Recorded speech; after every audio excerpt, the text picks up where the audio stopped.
کنجی کہے، اس کی نافذ حکومت پہ لاکھوں سلام، وہ دہن جس کی ہر بات وحی خدا، چشمہ علم و حکمت پہ لاکھوں سلام۔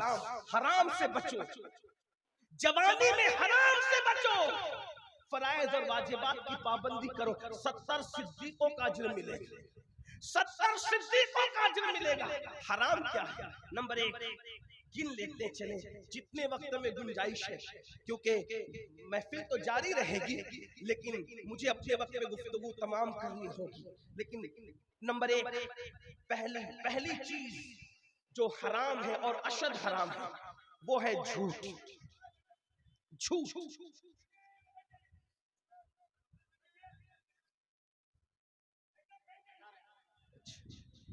ایک بار درود شریف پڑھیں، بلند آواز سے درود شریف پڑھیں۔ رب صلی وسلم دائما ابدا علی حبیبک خیر الخلق کلہم۔ جلدی سے چلتے ہیں۔ جھوٹ آج ہمارے سماج میں، معاشرے میں جھوٹ کو حرام سمجھا ہی نہیں جاتا، جھوٹ فیشن۔ حالانکہ مذاق میں بھی جھوٹ بولنا حرام۔ اگر کوئی مذاق میں بھی جھوٹ بولے، جیسے مثال کے طور پر کہ کوئی یہ کہہ دے اپنے بچے کو چھوٹے بچے کو 3-4 میں تمہیں سنڈے کے دن پارک میں گھمانے لے جاؤں، ایسی کہ اور نہیں لے گیا، جھوٹ بولا، حرام۔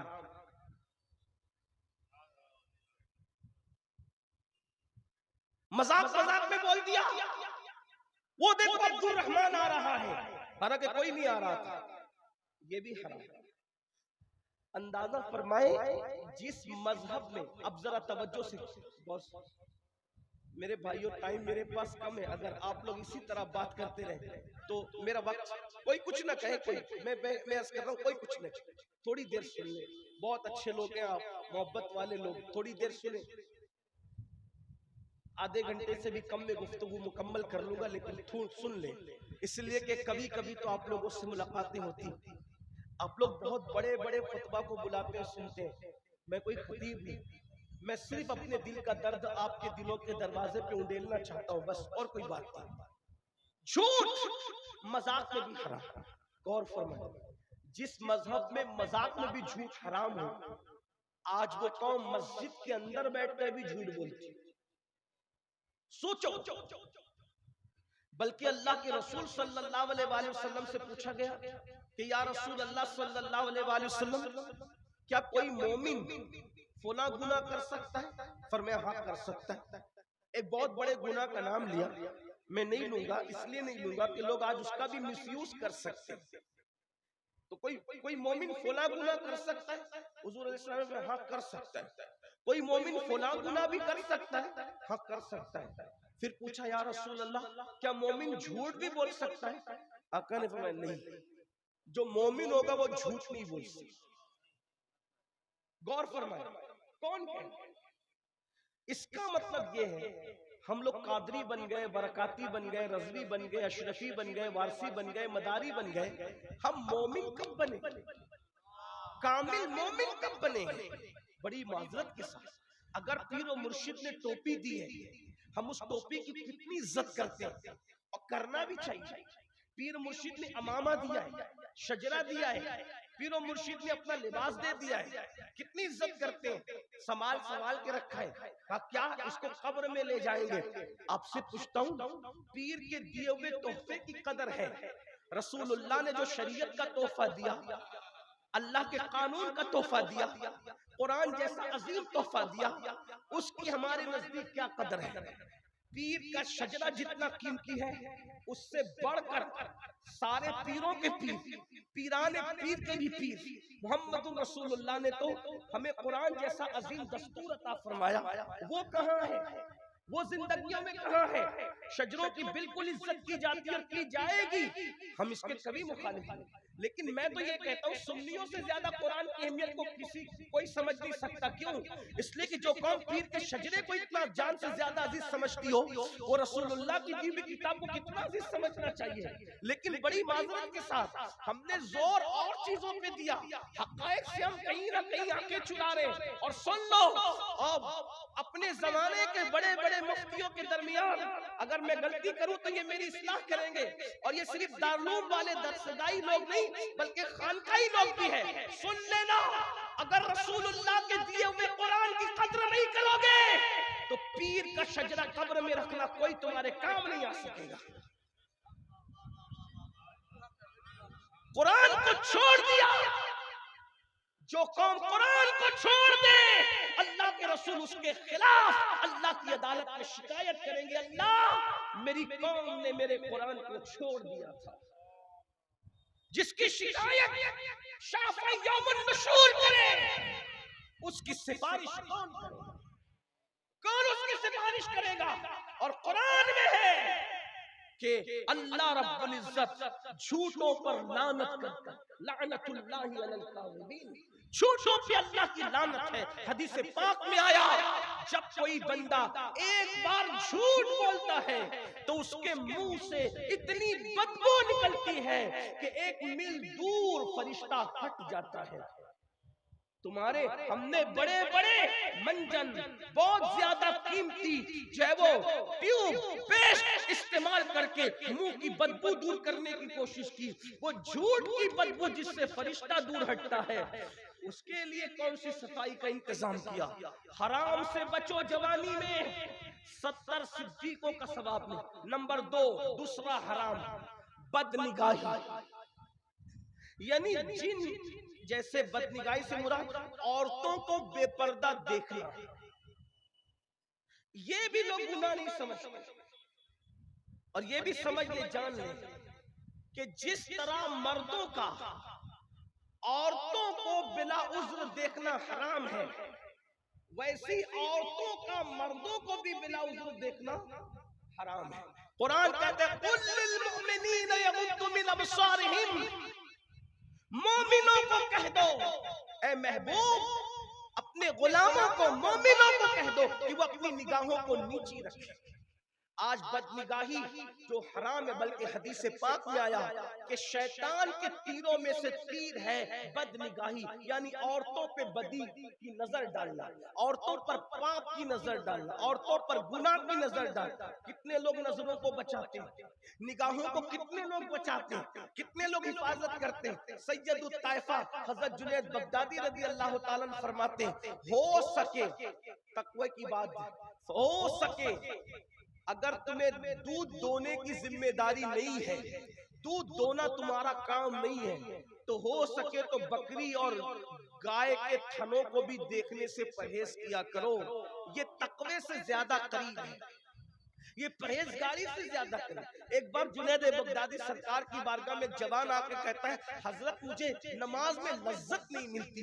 تو فرمایا شاید تو نے کسی زانی کی آنکھوں میں تک لیا ہے, اس لیے اللہ نے تجھ سے نماز کی لذت کو چھین لیا ہے. زانی کی آنکھوں میں تکنے سے نماز کی لذت چھین لی جاتی ہے. جو قوم رات کے 3 بجے تک زنا کی فلمیں دیکھیں, اس قوم کو نماز کی توفیق کیسے ہو سکتی ہے؟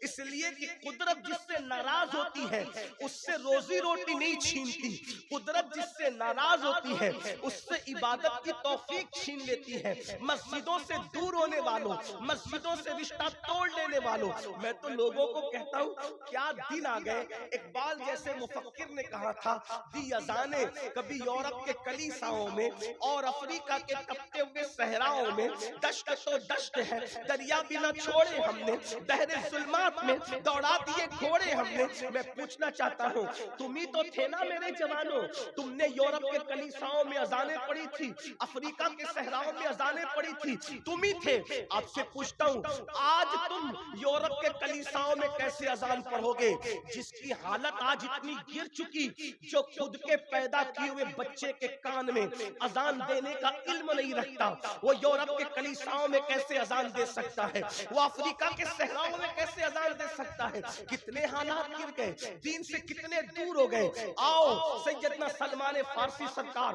ارشاد فرماتے ہیں. حضرت سلمان فارسی کون ہے؟ اللہ اکبر. جن کے بارے میں میرے آقا نے ارشاد فرمایا کہ سلمان میری امت کے زاہدوں میں سے. کیسا زاہد؟ عراق کا گورنر بننے کے بعد بھی جس نے چھت کے نیچے کبھی سونا پسند نہیں, بغیر چھت ایک درخت کے نیچے عراق کا گورنر رہتا تھا. جس کا خود کا گھر نہیں تھا اسے سلمان فارسی کہتے ہیں. جس نے کبھی اپنا گھر نہیں بنایا اس کو سلمان فارسی کہتے ہیں. اللہ اکبر. وہ سلمان فارسی فرماتے ہیں, دیکھو نگاہ کی حفاظت کے بارے میں سرکار سلمان فارسی کا قول سن. سلمان فارسی فرماتے ہیں میں مارا جاؤں پھر زندہ کیا جاؤں, پھر مارا جاؤں پھر زندہ کیا جاؤں, پھر مارا جاؤں پھر زندہ کیا جاؤں. 3 بار مرنے کی تکلیف اٹھانا میرے لیے آسان ہے, لیکن ایک مرتبہ کسی کی شرمگاہ دیکھنا میرے لیے مشکل ہے. جملے پہ غور کریں, اندازہ کریں. میری قوم کے جوانوں, جوانی میں اپنے آپ کو برباد مت کرو, ہلاک مت کرو, تباہ مت کرو. سوچو اور غور کرو. سلمان فارسی کہتے 3 مرتبہ موت کی تکلیف اٹھانا آسان اور ایک مرتبہ کسی کی شرمگاہ دیکھنا میرے لیے مشکل. کیوں؟ کہا کہ ایک بار کسی کی شرمگاہ دیکھنے پر یا خود کی شرمگاہ دکھانے پر جو عذاب دیا جائے گا وہ عذاب 3 مرتبہ موت کی تکلیف سے بھی زیادہ سخت ہوگا. اس لیے میں مرنا تو پسند کرتا ہوں لیکن کسی کی شرمگاہ, کسی کے سطر کو دیکھنا پسند نہیں کرتا. یہ باتیں حیا کی وجہ سے کہنے کی ہمت بھی نہیں ہوتی, مگر کریں کیا؟ جیسا مریض ہے ویسی دوا تو دینی پڑے گی. وہ قوم سلمان فارسی جو یہ بات کہیں کہ 3 مرتبہ مرنے کی تکلیف اٹھانا گوارا ہے مگر ایک بار کسی کے سطر دیکھنے پہ جو عذاب ہوگا اس کی تکلیف ہم برداشت نہیں کر سکتے. آج کیا ہو گیا؟ زنا کی فلمیں عام ہو رہی ہیں, اللہ اکبر, اور اسی کی وجہ سے زنا بھی عام ہو رہا ہے. میری قوم کے جوان 16 17 سال کی عمر میں وہ سب کچھ کر جا رہے ہیں. اللہ اکبر, جس کا تصور نہیں کیا جا سکتا. اللہ اکبر. یہی قوم کے جوان تھے, یہی مسلم جوانوں کی کیفیت تھی. اگر کوئی بندہ اپنی بیٹی کو عزت کی حفاظت چاہتا تو وہ کہتا چلو چل کر مسلمانوں کے محلے میں رہیں گے, اس لیے کہ مسلمان لوگ کسی کی بیٹی پر ہاتھ نہیں اٹھاتے, کسی کی بیٹی پہ آنکھ نہیں اٹھاتے. اللہ اکبر. یہ کردار تھا. اگر کوئی مسافر سفر کے لیے نکلتا تو اپنی بیٹی کو کسی مسلمان کے گھر رکھ کر کے جاتا کہ یہ مسلمان ہے, یہ کچھ اور تو کر سکتا ہے لیکن کسی کی بیٹی پر باپ کی آنکھ نہیں اٹھا سکتا. اور آج ہم بدنگاہی کا شکار ہیں. اللہ اکبر. سن لو, اگر بدنگاہی کا شکار ہو تو اللہ کے سچے رسول غیب کا نبی صلی اللہ علیہ وسلم نے ارشاد فرمایا جو اپنی آنکھوں سے حرام کو دیکھے گا قیامت کے دن اس کی آنکھوں میں جہنم کی سلائیاں پھیری جائے گی, جہنم کی سلاخیں ڈالی جائے گی. آپ مجھے بتائیں ایک اور گناہ حرام, کانوں میں ایئر فون لگا کر جو میرے جوان گانے سنتے, میوزک, گانے, موسیقی, وہ گانے جو زنا پر ابھارے, وہ گانے جو حرام پر ابھارے, وہ گانے جس میں کفریہ اور شرکیہ کلمات ہوں. اللہ کے رسول صلی اللہ علیہ وآلہ وسلم ارشاد فرماتے ہیں کہ جن کانوں نے گانے سنے ہوں گے قیامت کے دن ان کانوں میں سیسا پگھلا کر کے ڈالا جائے. ان کا ہے ہمارے اندر طاقت اللہ کے عذاب کو برداشت کرنے کی طاقت نہیں ہے تو بات سمیٹتے ہیں. سچی توبہ کا اللہ کی طرف پلٹو. کیوں؟ اور جوانی میں ہی پلٹ جاؤ, جوانی ہی میں پلٹ جاؤ, کیونکہ اللہ کے رسول نے فرمایا جو جوانی میں توبہ کرتا ہے اللہ اس جوان کو اپنا محبوب بنا لیتا ہے. اگر اللہ کا محبوب بننا ہے جوانی ہی میں توبہ کر. اور جن لوگوں نے جوانی میں توبہ کی وہ کیا تھے, خدا نے کیا بنا دیا. اختتامیہ کے طور پہ اپنی بہنوں کی بھی توجہ چاہتا ہوں, اس لیے کہ بہنیں بھی پہلے عورتیں گناہ کے معاملے میں اتنی آگے نہیں تھی، لیکن برا ہو سیریلوں کا، برا ہو فلموں کا، اس نے بھی عورتوں کو بہت مس گائیڈ کیا ہے۔ آپ کے یہاں کی عورتیں ایسی نہیں ہیں، ہندوستان کی عورتیں ایسی نہیں ہیں، لیکن دنیا سے یہ بات ہمارے کانوں میں آ رہی ہے اور تقریر تو پوری دنیا ہی کے لوگ سنتے ہیں، الحمدللہ۔ اب تو ایسا ہے کہ سالی بہنوئی سے محفوظ نہیں، الا ماشاءاللہ، چچا زاد بہنیں چچا زاد بھائیوں سے محفوظ نہیں، بھاوج دیور سے محفوظ نہیں۔ یہ فلموں کی گندگی ہے، ہنسنے کی بات نہیں۔ ایک دور وہ تھا میرے بھائیوں کہ بھابھی کا چہرہ دیور پوری زندگی نہیں دیکھتے، اور بھابیاں دیوروں کے سامنے کبھی بے پردہ نہیں آتی۔ اور آج تو لوگ کہتے ہیں بھابھی دیور کا رشتہ تو ہنسی مذاق ہے، یہ کوئی اور مذہب میں ہو سکتا ہے، اسلام میں نہیں ہو سکتا۔ اسلام میں تو ہم دیور جانتے ہیں مولا علی جیسا، اور بھاوت جانتے ہیں سیدہ عائشہ صدیقہ جیسا۔ ہمارے مذہب میں تقدس، ہمارے مذہب کی پوترتا کی ہے۔ کیا ہو گیا، کیا ہوا ہے میری قوم کو؟ اللہ اکبر، یہ سب گندی سیریلوں کی گندگی ہے۔ اپنے گھروں سے سیریلوں کا خاتمہ ہونا چاہیے۔ بہت شوق سے آج قوم کی بچیاں پاکستانی سیریل دیکھتی، ہندوستانی سیریل دیکھتی، اور بچیاں بہت شوق سے کہتے ہیں ہندوستان اور پاکستان کے جو سیریل ہیں اس میں گھریلو داستان، کوئی گھریلو داستان نہیں ہے، اس میں افیئر سکھایا جا رہا ہے، دیور بھاوج کی گندگی کے تعلقات سکھائے جا رہے ہیں، سالی اور بہنوئی کو گندگی کی ٹریننگ دی جا رہی ہے۔ یہ ساری چیزوں پر آپ کی نظر ہونی چاہیے۔ اپنے گھروں میں اسلامی ماحول بناؤ، اپنے گھروں میں اسلامی کلچر کو رواج دو، اپنے گھروں میں تقوی پرہیزگاری کے ماحول کو رواج دو۔ آج لوگ کہتے ہیں ہم دنیا میں اسلام کا پرچم لہرائیں گے، میں کہتا ہوں اپنے گھر کی سلطنت تیرے ہاتھ میں ہے۔ جب تو اپنے گھر میں اسلام قائم نہ کر سکا تو تو محلے میں کیا اسلام قائم کرے گا میرے بھائی؟ تو دنیا میں کیا اسلام قائم کر؟ تیرے گھر میں تیری چلتی ہے، جب تو نے وہاں اسلام قائم نہیں کیا، بتا۔ یہ بہنیں بیٹھی ہوئی ہیں، ان سے کہتا ہوں سن لے وہ بھی توجہ کے ساتھ۔ پہلے کی عورتیں کیسی تھی؟ مر جانا گوارا تھا، کسی مرد کے سامنے آنا گوارا نہیں تھا۔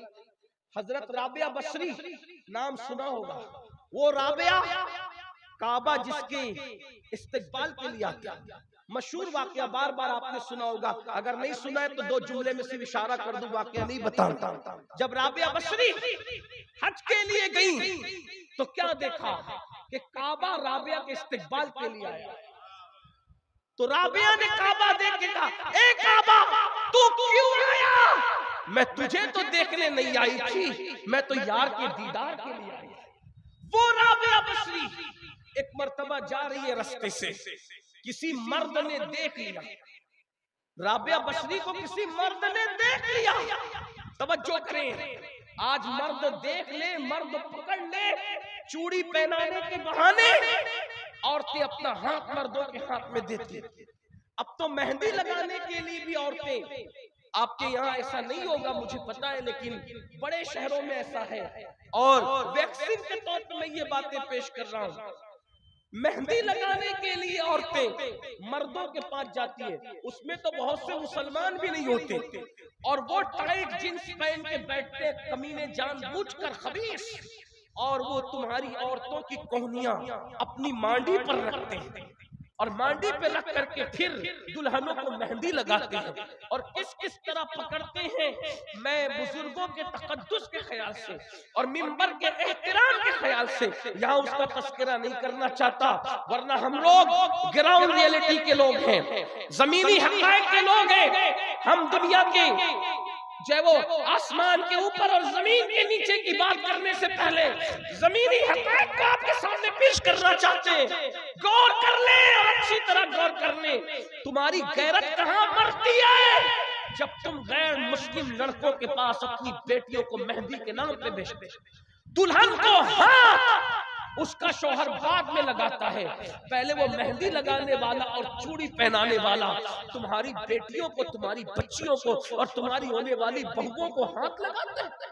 اور اس کے بعد مہندی والا ہاتھ لگا کے کچل چکا، چوڑیے والا ہاتھ لگا کے کچل چکا، پھر رہی صحیح کسر وہ کیمرہ مین پوری کر لیتا ہے جو ویڈیو شوٹنگ کے موقع کے لیے آپ کے گھروں کی شادی میں آتا ہے۔ وہ باضابطہ طور پر لڑکیوں کو ہاتھ سے ٹرین کرتا ہے، اس طرح ہاتھ رکھو، ہاتھ لگا لگا کے اس طرح دوپٹہ رکھو۔ کہاں جاتی ہے غیرت؟ اللہ کے رسول نے ایسے مردوں کے بارے میں کیا کہا؟ اللہ نے جنت میں لکھ رکھا ہے کہ جنت دیوسوں پہ حرام کر دی گئی، جنت دیوسوں پہ حرام کر دی گئی۔ پوچھا یا رسول اللہ جہنمی کون ہے اور دیوس کون ہے؟ تو فرمایا جس کے گھر کی عورتوں کے ساتھ یہ سب کیا جائے اور وہ چپ رہے، وہ دیوس ہے، دیوس۔ ارے تمہارے کلیجے کو کیا ہو گیا مسلمانوں؟ ایک دور وہ تھا کہ غیرت کی وجہ سے مسلمان اپنی بیٹی کے صرف دیکھ لینے والے کو برداشت نہیں کرتا تھا، اور آج مہندیوں کے نام پہ، چوڑیوں کے نام پہ، بیوٹی پارلروں کے نام پہ یہ سب کچھ ہو رہا ہے۔ کہاں ہیں ہم؟ کہاں ہیں ہم؟ یہ دیوسیت تمہیں برباد کر رہی ہے۔ تو عرض یہ کر رہا تھا کہ رابعہ بصری کو ایک مرد نے صرف دیکھ لیا، اللہ کا خوف اتنا طاری ہوا کہ اللہ کے خوف سے رابعہ زمین پہ گر گئی اور ہاتھ ٹوٹ گیا۔ ہاتھ ٹوٹا تو کہا اللہ تیرا شکر ہے۔ جس عورت کو کوئی مرد پاپ کی نظر سے دیکھے تو اس کو یہ دکھ ضرور ملنا چاہیے، حالانکہ اس میں رابعہ کا کیا قصور تھا؟ حضرت رابعہ کا کیا قصور تھا؟ لگے ہاتھوں میری قوم کی جوان بیٹیوں سے بات کرتے ہیں۔ آج کل اگر فلم دیکھتے ہوئے، سیریل دیکھتے ہوئے، ناول پڑھتے ہوئے بے باک لڑکے اگر کسی لڑکی کو افیئر کا، ناجائز محبت کا آفر کرتے ہیں تو لڑکیاں جلدی پگھل جاتی ہیں اور اس کو فیشن کا نام دیا جاتا ہے۔ قوم کی بیٹیوں سنو، آج تو بیٹیاں منکرین اسلام کے ساتھ بھی افیئر کر رہی ہیں۔ رشتے فیس بک پہ طے ہو رہے، رشتے واٹس ایپ پہ طے ہو رہے، رشتے انٹرنیٹ پہ طے ہو رہے۔ میری بہنوں، انٹرنیٹ پر تو چپل منگانے والا کا دل بھی مطمئن نہیں رہتا، پتہ نہیں میں نے جو پسند کیا ہے وہی بھیجے گا کہ دوسری بھیجے گا۔ ذرا غور فرمائیں، جب انٹرنیٹ پر آئی ہوئی چپل پر دل مطمئن نہیں ہوتا تو انٹرنیٹ پر لوگ رشتے کیسے طے کر لے رہے؟ مجھے حیرت اس بات پر ہے۔ پھر ہاتھوں کی مہندیاں بھی نہیں چھوٹتی اور طلاق تک کی نوبت آتی ہے۔ شریفوں کے رشتے انٹرنیٹ، یوٹیوب اور فیس بک پہ طے نہیں ہوتے۔ اور قوم کی بیٹیوں سے کہتا ہوں، یہ افیئر میں جو عشق کے نام پہ ناجائز رشتے تمہیں دیے جاتے ہیں، ناجائز محبت میں تمہیں بلایا جاتا ہے، تو یہ درندے، یہ وحشی، یہ بے حیا اور بے غیرت لڑکے بھوروں کی طرح ہے۔ جیسے بھورا ایک بار پھول کا رس چوس کر دوبارہ پھر پھول کی طرف رخ نہیں کرتا، تتلیوں کے باغبان کی طرح ان کی شرارتیں ہیں۔ جیسے تتلیاں ایک مرتبہ پھول کا رس چوس کر دوبارہ ادھر منڈلاتی بھی نہیں، ایسے ہی یہ نوجوان چھوکرے فلمیں دیکھ کر، گندی فلمیں دیکھ کر محبت کے نام پہ زنا کی طرف تمہیں لے جاتے ہیں۔ آؤ، وہ جو بات کرنے چلا تھا، کیا عورتیں تھی، کیا بیٹیاں تھی، کیا مقدس ہستیاں تھی۔ ایک لڑکی، ایک جوان لڑکی، بلکہ جوانی میں ابھی اس نے قدم رکھا تھا، بہت چھوٹی سی عمر تھی، 13-14 سال کی عمر کی وہ لڑکی تھی۔ کیا بیٹیاں تھی، قابل رشک بیٹی۔ ان کے ذکر سے آج بھی نگاہوں میں تقدس پیدا ہوتا۔ 13-14 سال کی بیٹی ہے، ماں نے کہا بیٹا چلی ذرا بازار چلی جا اور فلاں سامان لے کر، بازار جا تھوڑا سامان لے۔ علامہ عثمان ابن شاکر لکھتے ہیں کہ ماں نے کہا کہ جا اور تو سامان لے کر، 13-14 سال کی لڑکی وہ بازار کیا گئی، ایک جوان لڑکا، وہ بھی 16-17 سال کا، بہت عمر اس کی بھی نہیں تھی، 16-17 سال کا وہ جوان، وہ بازار آیا اور آنے کے بعد اس جوان نے اس لڑکی کو دیکھا اور دیکھنے کے بعد کہا اے لڑکی کتنی خوبصورت ہے، کتنی حسین ہے۔ یہ بات اگر آج ہمیں کوئی کہہ دے ہم ڈھیر ہو جاتا ہے۔ یہ سب جھوٹی تعریفوں سے متاثر نہ ہوا، کوئی سفید چمڑی خوبصورت نہیں ہے، جو چمڑی نے جہنم میں جلنا ہے وہ کب سے خوبصورت ہونے لگی۔ خوبصورت چمڑی تو وہ ہے جو جہنم کی آگ سے محفوظ ہے۔ اور کون سی چمڑی جہنم کی آگ سے محفوظ ہے وہ ابھی کسی کو پتہ نہیں چل سکتا. یہ تو جب تک کہ فیصلہ نہیں ہو جاتا قدرت کی طرف سے اس وقت تک کوئی نہیں کہہ سکتا. اس لیے اللہ سے ڈرتے رہے. لڑکی کو اس جوان لڑکے نے جو 16-17 سال کا جوان ابھی جوانی میں اس کی شروعات ہوئی تھی، اس جوان نے کہہ دیا کتنی خوبصورت ہے تو، اور تیرے پورے وجود میں تیری آنکھیں کتنی خوبصورت، جی چاہتا ہے تیری جھیل سی آنکھوں میں ڈوب جاؤں. جوان نے کہنے کو تو کہہ دیا. لڑکی نے غیرت سے کہا میری خوبصورتی میں سب سے زیادہ تجھے میری آنکھیں اچھی لگی نا؟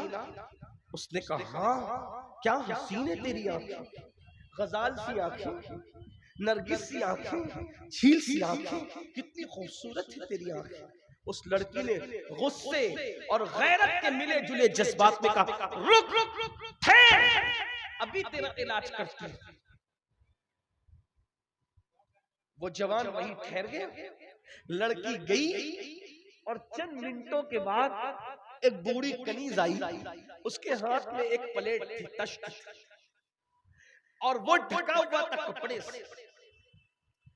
آنے والی کنیز نے کہا اے لڑکے تو ہی وہ جوان ہے نا تھوڑی دیر پہلے کسی لڑکی کے حسن و جمال اور اس کی آنکھوں کی تو نے تعریف کی؟ ہاں میں وہی جوان ہوں.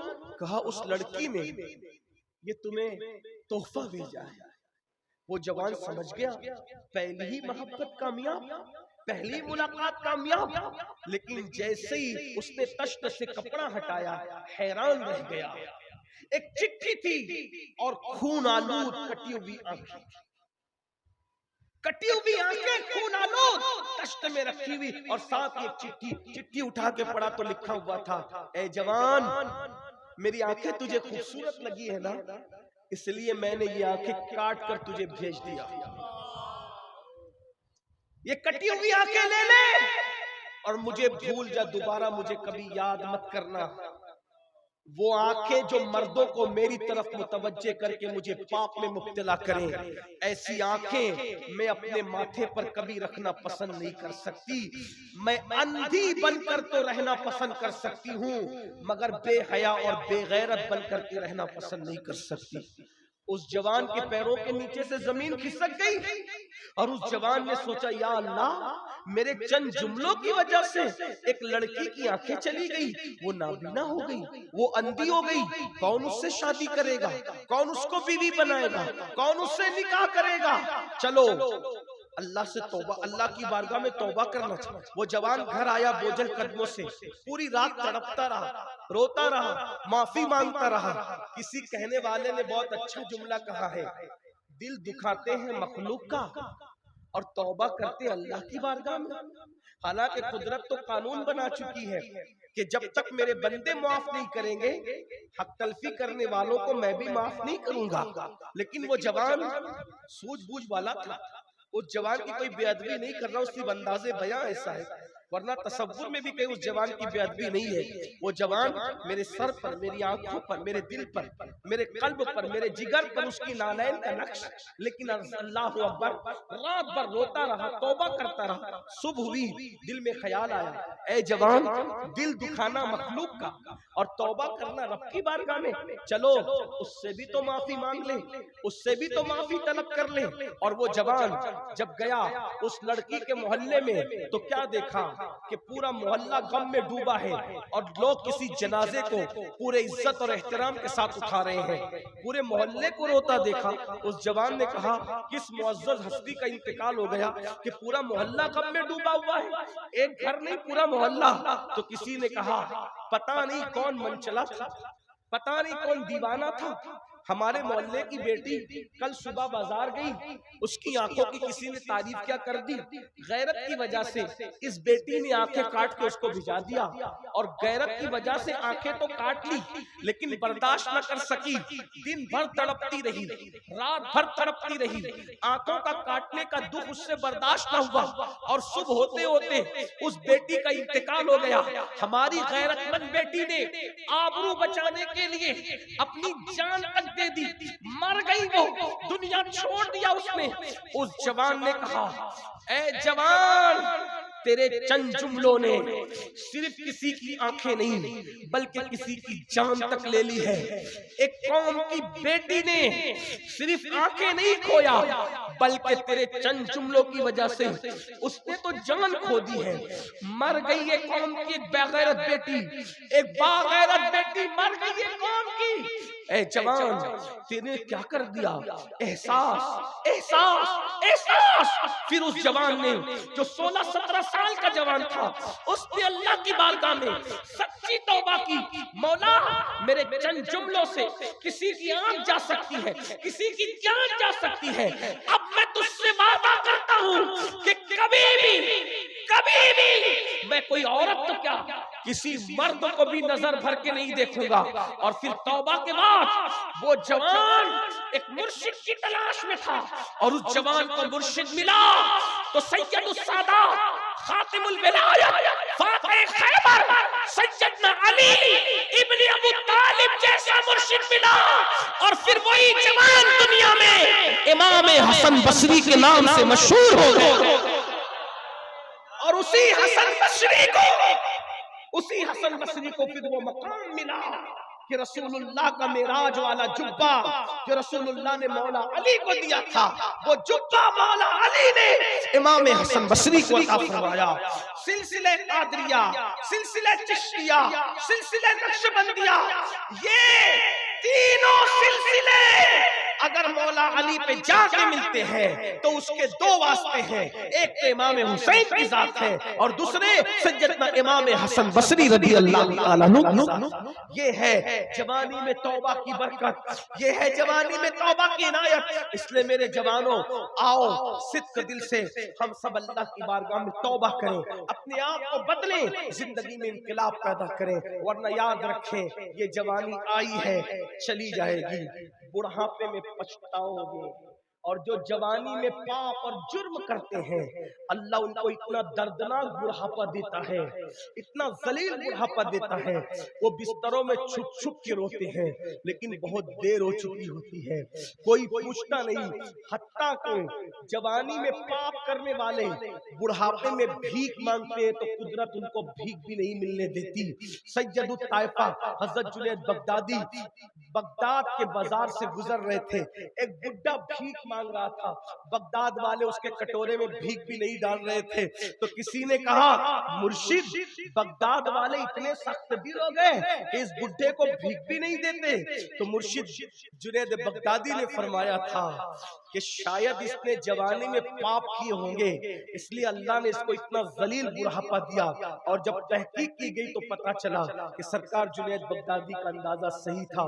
اس لیے جوانی کی یہ خوبصورت راتیں چلی جائے گی، جوانی کی یہ رنگین سی راتیں چلی جائے گی میرے بھائیوں، اے میرے جوانوں، پھر ایک رات قبر کی رات ہوگی، اسی جسم کو سڑنا ہے۔ جوانی میں پاپ کرنے والوں، پاپ کرو گے تو یہ جسم قبر میں سڑے گا، بدبودار ہوگا، اس کو قبر کی مٹی کھائے گی، اس کو قبر کی مٹی کھائے گی، اس میں کیڑے چلیں گے، یہ آنکھیں بہے گی۔ یہ بددعا کے طور پہ نہیں کہہ رہا ہوں، یہ باتیں حدیث کی آئی ہیں، یہ باتیں روایتوں میں آئی ہیں، یہ باتیں مشاہدے کی ہے۔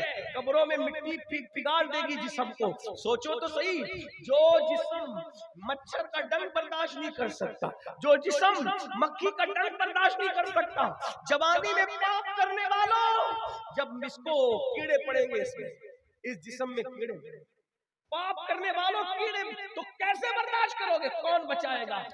سفید کپڑے پہن کر اسمارٹ بننے والوں، چہرے پہ گازے حسن بن کر مل کے خوبصورت بننے والوں، کاسمیٹک آئٹم کا استعمال کر کے حسین بننے والوں، کاسمیٹک آئٹم کے استعمال کو میں منع نہیں کرتا، اگر حرام نہیں ہے تو خوبصورتی کے لیے استعمال کر سکتے ہو، لیکن یاد رکھو دنیا میں چمڑی کو چمکا کے کیا ملے گا؟ اگر پاپ کر رہے ہو تو اسی خوبصورت چمڑی کو قبر کے کیڑے کھائیں گے۔ اس لیے توبہ کر لو، سدھر جاؤ، بدل جاؤ، تبدیل ہو جاؤ، اللہ کو راضی کر لو، اللہ کو منا لو۔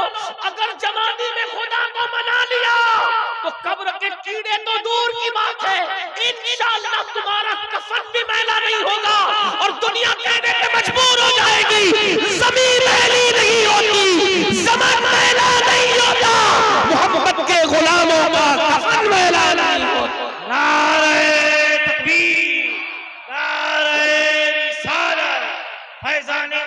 اشرف کانفرنس۔ استغفر اللہ وما علینا الا البلاغ۔ السلام علیکم ورحمۃ اللہ وبرکاتہ۔ جائیں نہیں، محفل جاری رہے گی، آپ تشریف رکھیں، محفل کے تقدس کو قائم رکھیں۔